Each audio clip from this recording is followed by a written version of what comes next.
How well can the DJI Osmo Pocket perform as a helmet camera? Let's find out.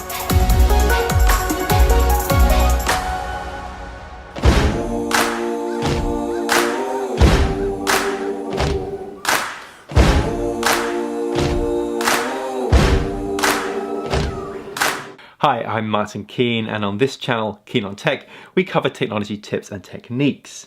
And in this video, I want to look at how you can use the DJI Osmo Pocket as a helmet cam. Now, typically when I'm on a trip, a ski trip, I will use a GoPro mounted to my helmet, but I wanted to see if this, with its superior stabilization, could be used instead. Now, the first issue was how to connect the camera to the helmet. Now, I already have the GoPro connector here. So the answer was to use the new accessory mount that is GoPro compatible. So that clips on nicely, and then I can just mount that onto the helmet. Now that's where the first problem came about. So you can see this screws in nicely. It's pretty secure on the helmet, but the trouble is the angle. So when I turn on the gimbal,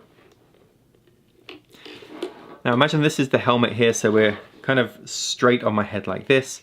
You can see that the camera is really pointing directly down behind me. Now I can move it into selfie mode by tapping 3 times on the button. That brings the camera facing the right way. But now it's pointing up in the sky, which is not where I want it. So if I try to move it down, it's going to be, well, filming itself. It's not going to be able to see what's ahead of me and look at my skis. So I needed a better mount. And to solve that problem, I use an extender. So this is just a little GoPro extender that goes onto the helmet. So that really fixed the problem. You can see now that the camera can face forward. I don't need to be in the selfie mode. And I can use this stick to really get it set to be the right angle. So I want it pretty much pointing straight ahead. Tighten that down. And then when I calibrate the gimbal, that's looking out where I would want it to be. So it fixes the problem, but now it's kind of high. Here's what it looked like. So this is what it looks like on my head. Pretty goofy, and I keep running into things indoors, but hopefully on the slopes I'll be fine. But strange looks aside, what did the footage look like from this? Well, you can see here as I am going down this terrain park and chickening out of everything, that the footage is really pretty smooth.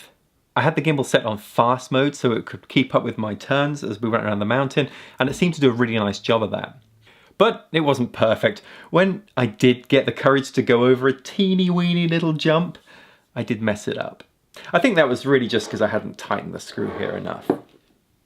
Now, in addition to placing this on top of my helmet, I wanted to try out some of the active track features, which are not that easy to do when the camera is actually on your head. So for these active track shots, I handheld the camera, and then I selected as my subject of the skier in front of me, and then just went down holding the camera out in front of me as I skied down the mountain. And this works great. I didn't have to worry about pointing the camera in the right direction. The gimbal would turn for me and it would follow the subject down the mountain, and then you get these nice smooth sweeping shots as well. It looks really cool. But while active track did work most of the time, there were a few times it ended up losing the subject. I tried the selfie mode too in handheld, but this is where the field of view of the camera just is not wide enough. It's not as wide as a GoPro, so you get this kind of extreme close-up of my face and nothing else. So how did the DJI Osmo Pocket hold up as a helmet camera? Well, overall I'm pretty impressed. I really got some nice stabilized footage from this.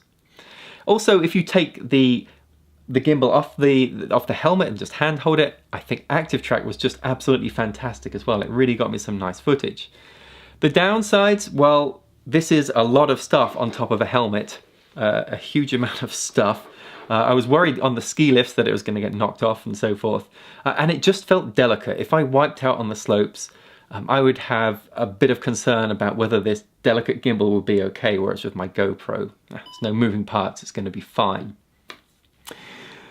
But overall, I think this is something worth taking. It's nice and small, and with this GoPro accessory, you can just use it anywhere you would use a GoPro, and you get this extra benefit of the tracking and the stabilization. If you've used the DJI Osmo Pocket in a situation like this, I would love to hear from you in the comments.